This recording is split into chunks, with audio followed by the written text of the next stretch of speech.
Hi, my name is Guy Wallace, and in this packed video short, we're going to cover areas of performance, otherwise known as AOPs, the segmentation scheme for the analysis methodologies of the PAC processes for training and development, learning, and knowledge management.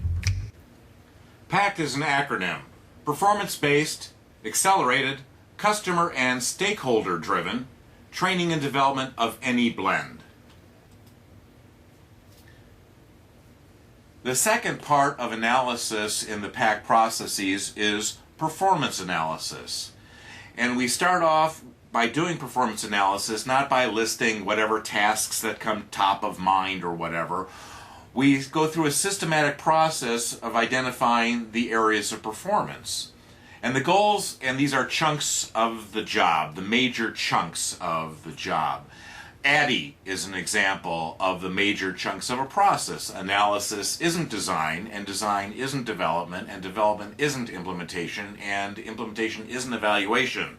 These are separate and distinct, and what you're trying to do with something like that is to minimize the gaps and the overlaps. Another example for this is the ABC company account representatives, where that job is broken into these areas of performance. This will allow us to later on dive deep into each one of these areas and get all of the granular analysis data that's appropriate for our downstream uses. And we won't get exhausted by our first efforts and then get tired and lazy and then forget about other aspects of the job. So this lays out the map of everything that we're going to go get before we start going to get it.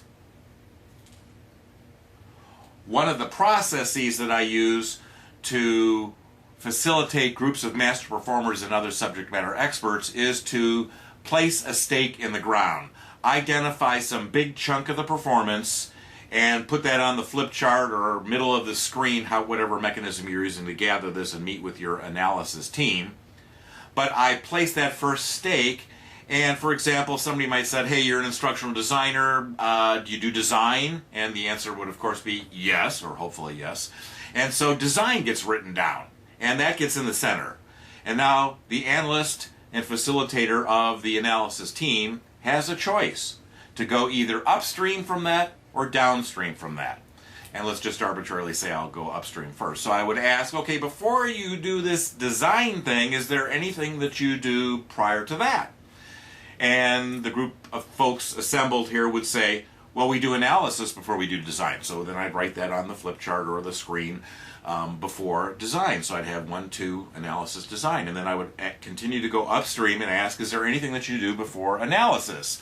Well, this would of course cause some uproar here. Some people would say, nope, that's the beginning of it. That's the ADDIE model, analysis and design. Others, like me, would say, oh no, not so fast. We do client meetings and project planning and management kinds of things before we start doing analysis, so there would be a block or a circle or something drawn, and then we would have project planning, followed by analysis, followed by design. I would ask, is there anything that you do before that project planning step? And they might say, no, that's the beginning of it. Okay, so now we go back to design where we started, where we placed the first stake in the ground, and now we go downstream. When you're done with the design, what do you do next? Well, development. And then depending on your model, you would continue with the ADDIE framework, or like me, you would do something a little bit different because I've never really bought into ADDIE as the perfect project management framing device.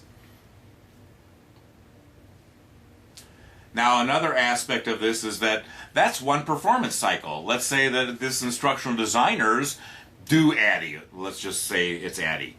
Do they do anything else besides ADDIE? The analyst asks the analysis team assembled to generate the analysis data. And folks there might say, well, some of us do delivery, and some of us don't. Some of us only do instructional design kinds of work as represented by the ADDIE model, and others of us also do delivery. Well, there's another work stream there. So then we would continue with that. So you do delivery, so can we start with a stake in the ground that you do delivery? Yes, of course.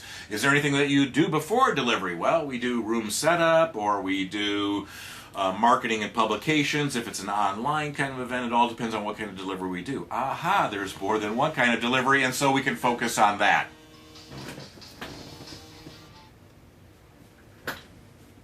So it's important to get out the multitude of work streams But often groups can't think of that when you're starting, so I would just arbitrarily start off with, give me one of the major portions of your job, and I would look to the job title or whatever I knew about the job beforehand, and be somewhat suggestive. And of course, it's important not to be afraid to be wrong. If you're afraid that you might be wrong, then you as a facilitator in this methodology here are going to struggle.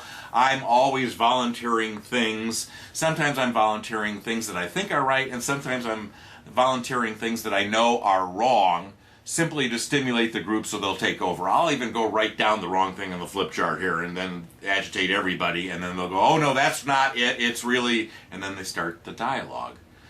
Part of the methodology here is to engage the analysis team members and let them own the content.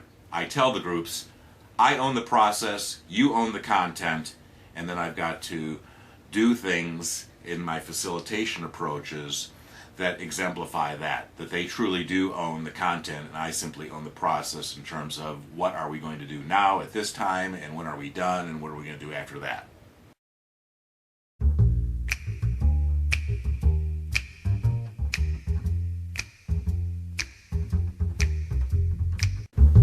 I hope this video and this video series is helpful to you in your practice of performance-based training and development, learning, and knowledge management.